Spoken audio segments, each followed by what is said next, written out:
Duke pos parasysh këtë aspekt, do thotë që jo domosdoshmërisht mos aplikimi një vendimi të Gjykatës Evropiane për drejtat e njeriut e bën një vendim kundër kushtetues, për shkak se mund të supozohet se ligji ka qenë në përputhje me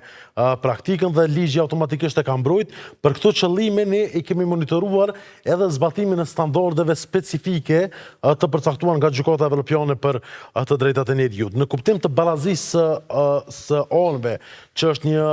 tipar qendror që palë ndërgjyse i bën të ndjen të barabartë para gjykatës, është analizuar në 3 dimensione, në kuptim të provave, në kuptim të shqyrtimit pretendimeve dhe në kuptim të ndihmës juridike, në kuptim të mënyrës së administrimit të provave, sipas nën dritën e jurisprudencës Gjykatës Evropiane për drejtat e njeriut, gjyqësori me disa përjashtime del se praktika e saj është në përputhje me jurisprudencën e Gjykatës Evropiane për të drejtat e njeriut, me disa përjashtime të vogla kur janë refuzuar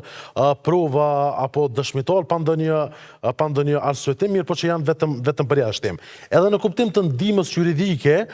praktika është në përputhje me jurisprudencën e Gjykatës Evropiane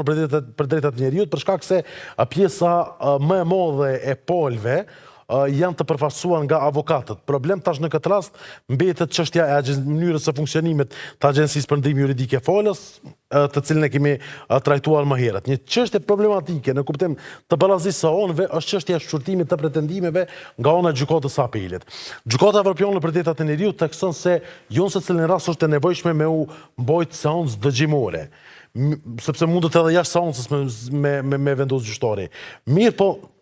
është shumë e rëndësishme që pala me ditë që është dëgjuar nga gjykata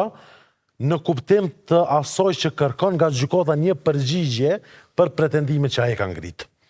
Tash, për me ditë se sot zbatohet kjo, ne kemi marrë disa raste dhe kemi analizuar ankesat e parashtruara në gjykatën e apelit dhe kemi krahasu ankesat pretendimet ankimore në raport me aktgjykimet e nxjerra. Dhe rezulton se në 48.4% të rasteve në raport me pretendimet, po flasim me numrin e pretendimeve, 48.4% e pretendimeve nuk kanë marrë përgjigje nga ana e gjykatës së apelit. Dhe që kjo është në kundërshtim me jurisprudencën e Gjykatës Evropiane për drejtat e njeriut, e cila i obligon gjykatat që të përgjigjen në pretendimet ndaj palëve. Nuk thot Gjykata Evropiane që këtë pretendim duhet ta konstatosh si të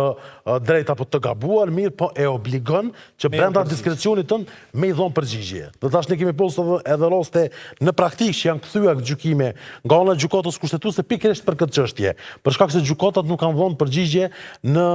pretendimet ankimore të palëve. Në raport me publicitetin, për shembull, del se seancat gjyqësore, mbarvajtja e seancave gjyqësore është në përputhje të plot me jurisprudencën e Gjykatës Evropiane për drejtat e njeriut, për shkak se të gjitha seancat e monitoruara kanë qenë publike. Do thotë nuk ka pas as nevojë me analizu nëse mbyllja do një seancë ka qenë në përputhje me këto standarde, për shkak se ka rezultuar që të gjitha kanë qenë publike. Mirë po, sipas Gjykatës Evropiane për të drejtat e njeriut, publiciteti nuk është i plot nëse gjykatat edhe nuk njoftojnë për vendin dhe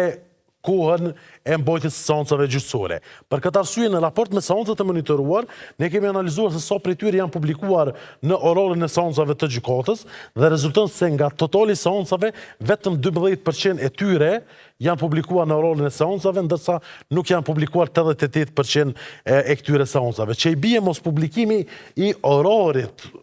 që tregon kohën dhe vendin e mbajtjes së këtyre seancave, në kuptim të këtyre standardeve e ka cënuar publicitetin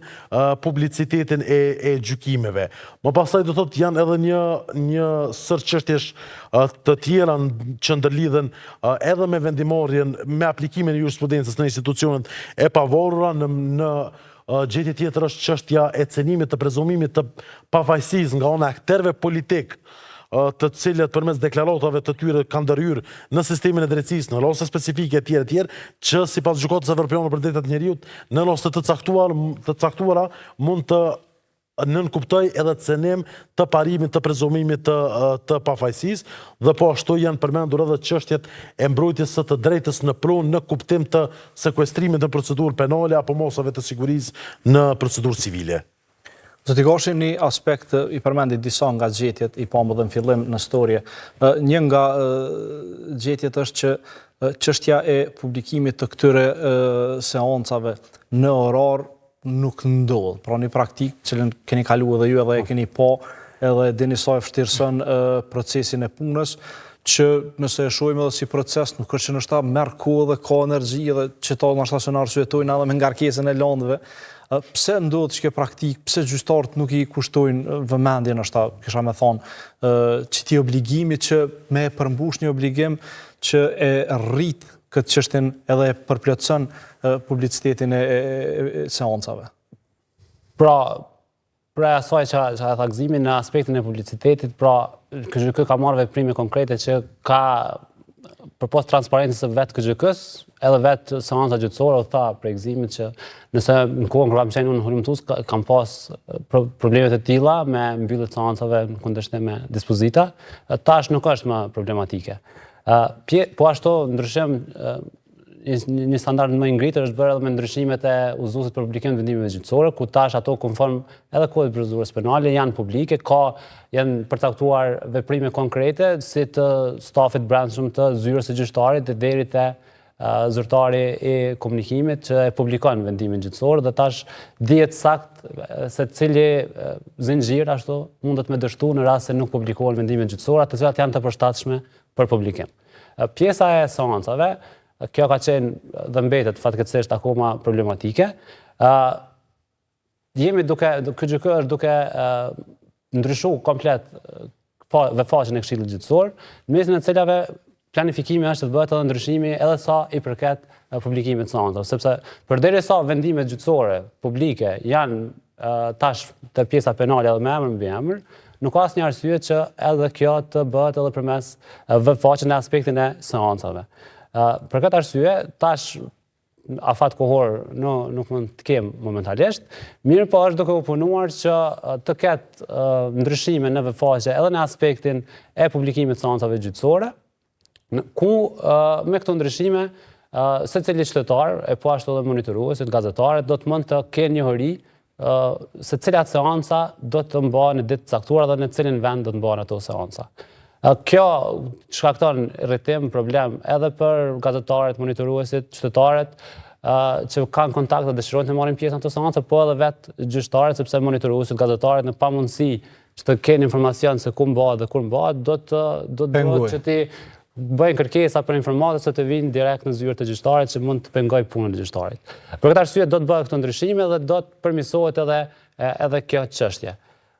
Kështu që besoj shumë që shumë shpejt nuk do ta kemi as këtë problem, edhe vendimet, edhe seanca gjyqësore më pas do të jenë publike për gjithë.